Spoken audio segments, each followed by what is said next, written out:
Thank you, Elon. Thank you. Take care of yourself. Thank you.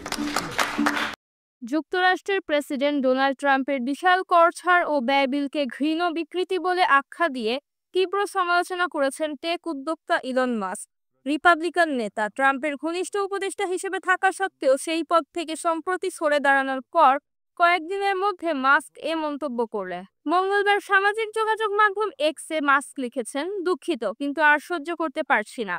এই বিশাল অযৌক্তিক অপ্রয়োজনীয় ব্যয় ঠাসা কংগ্রেসের বাজেট বিল একটি ঘৃণ্য বিকৃতি। যারা এটি অনুমোদন করেছেন তাদের লজ্জা করা উচিত। তোমরা জানো তোমরা ভুল করেছ।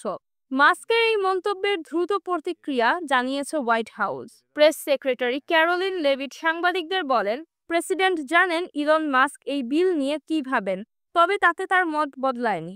এটা একটি সুন্দর ও গুরুত্বপূর্ণ বিল এবং প্রেসিডেন্ট এতে অটল। উল্লেখ্য, ট্রাম্প এই বিলকে তার অর্থনৈতিক কর্মসূচির একটি বড় সাফল্য হিসেবে বর্ণনা করে আসছেন। তবে সমালোচকরা বলছেন এতে অতিরিক্ত ব্যয় এবং ধনীদের জন্য কর ছাড় রয়েছে, যা যুক্তরাষ্ট্রের আর্থিক ভারসাম্যের জন্য হুমকি স্বরূপ।